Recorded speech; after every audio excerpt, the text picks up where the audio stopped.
Hello friends and welcome back to my channel. Thank you for clicking on today's video. In this video I will be attempting to make some Mother's Day gifts. This will be my second try playing around with resin, and I figured before we got started with today's creation I'd bring you back to the first time I played with resin. If you haven't seen the video, hopefully you'll check out my channel and consider to watch that. There was a lot of trial and error, but at the end of the day, I was able to create 4 beautiful fairy-esque coasters that friends in my community sold out on my website, 𝐬𝐻𝐼baby.com. So these are those coasters. I think they look so pretty and I can't wait to make more in the future. Of course, that project really inspired me, so today I will be showing you the process of making my mom's Mother's Day gift. I ended up doing a jewelry tray. I do feel like this tray is multi-purposed, so I think I'll just list this as a resin tray so that you can decide what kind of tray it'll be. But for my mom, it will be to hopefully hold her jewelry, maybe some dish soap, I don't know. But I had a lot of fun working on this project. I actually wanted to make one for my grandma as well, so let's get into it so you can see the process of this journey. Okay, so since my last project, I've gotten my hands on some gold flakes, which I'm really excited to work with. Same process, I'm just gonna go in, kind of pour my resin, place my flowers, and coat it. So I will kind of speed this process up, and you can kind of see the first pour of the day.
Alright, now that everything is set, poured, we're just gonna adjust the placement of my floral arrangement.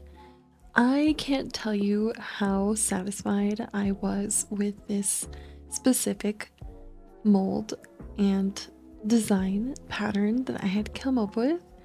I was having way too much fun working on this one, putting in the gold flakes, and I was so excited, so excited for this one to harden. I was very certain that this was going to be, even though the first pour of the day, that this would be the best of the batch that I was doing. So here I am kind of just adjusting gold flakes, making sure all of the arrangements that I placed are kind of set in a good area, not too close to the mold itself, and we're about to apply some heat.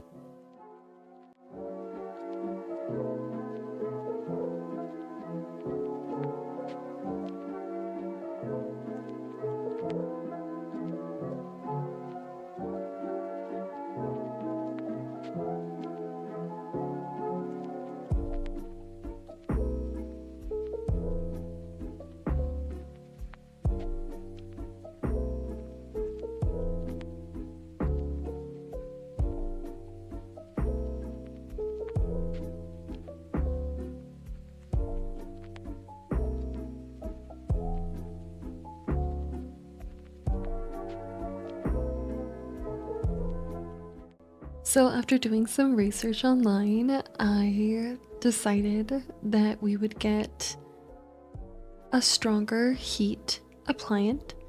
My dad happened to have this torch, and right away I knew it was going to be way too hot. You'll see literal smoke coming off of this piece, and you can even see in the bottom corner some detail of how hot it is.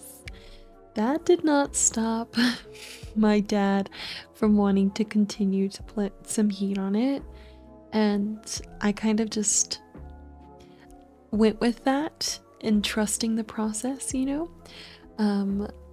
I think we were both hopeful that if we took a lighter appliance of heat that it would get rid of the ripples, but as you can see, it immediately hardened things, and it was a scary process. I was like, oh my gosh. I really love this mold. I really loved the way the flowers were placed, and I did not want to lose this project or the material that we used for it. So we cleaned it up, we pulled out the hardened piece, and we kept going, trying to ensure that we followed the process to a T.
Okay, round two, the second jewelry tray of the day. We've learned some lessons. We know what to do. We're familiar with the process. And we have a whole new floral arrangement. So this is the one I intend to make for my mom for Mother's Day. And I think me and my dad were really determined to make sure this one came out as perfect as possible because of that. So we really took our time with this one. We were very cautious with the heat appliance, and we kind of just trusted the process once again.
One thing I really love about this second project is the fact that I did discover what gold leaves are.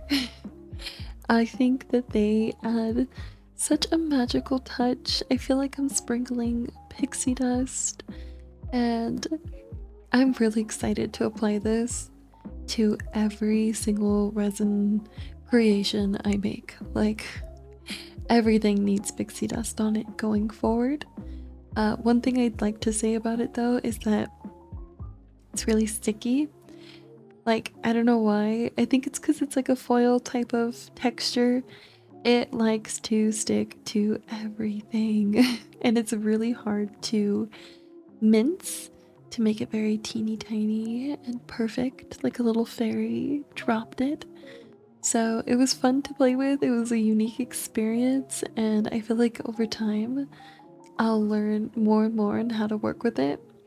But we have so much pixie dust, friends, and I can't wait to see what I can do next with it.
So once again, just moving everything around, making sure all the flowers and the gold leaves are covered with the product. We don't want anything sticking out. We want a smooth surface. So I'm just going through and making sure we have full coverage and there's no bubbles. The more bubbles I can get out by poking, the less heat we have to apply and the better chances of this project. Of course, I gotta bring this in to show you the gold little flakes. They're so beautiful and there's such a nice detail. So a moment of appreciation for that. Gorgeous, stunning. It's all over the leaves, the flowers. Mwah, chef's kiss. All right, so yeah, we'll go ahead and apply some more heat, this time very, very carefully. And from there, we will be set for Mother's Day, hopefully.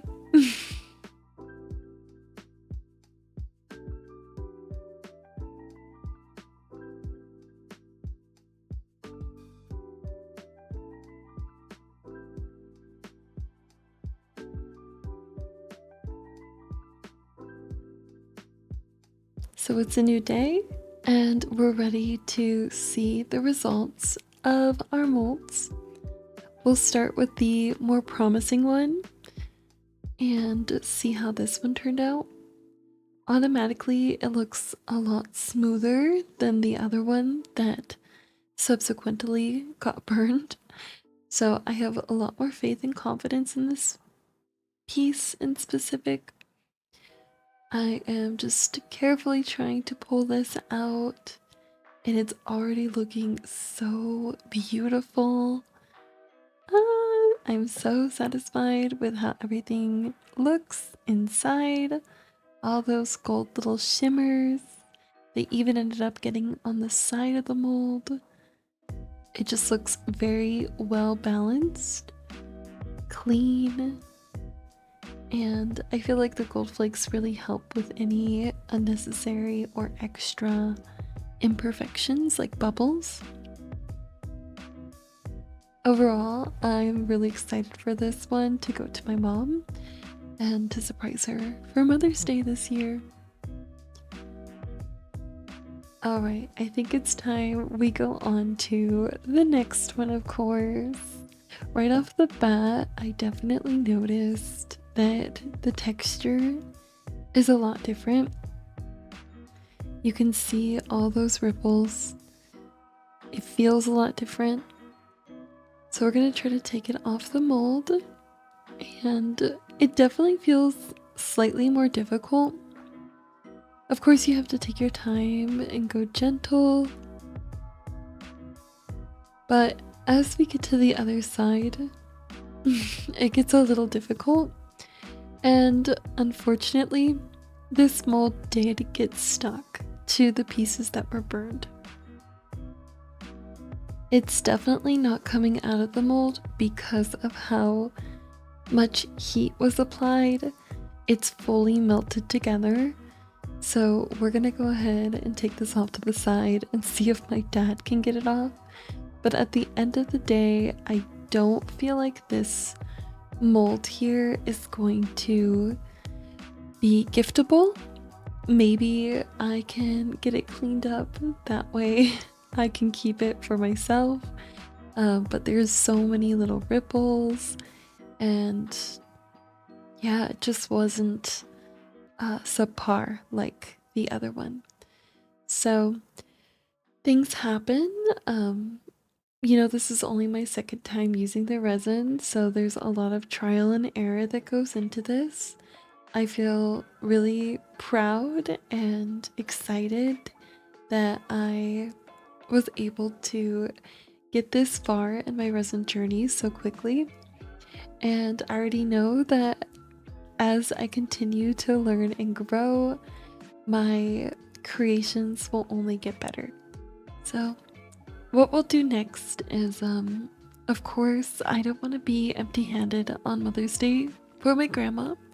So hopefully you'll stay tuned for episode 3 of me playing with resin, and you'll see what I create for her to try to like mimic this one in specific because I really did love that one so much. So stay tuned for the next episode of Playing with Resin, and don't forget to check out the first one, and if you can, consider to like, comment, subscribe, and comment down below if you would buy a jewelry or soap dish holder from me in the future.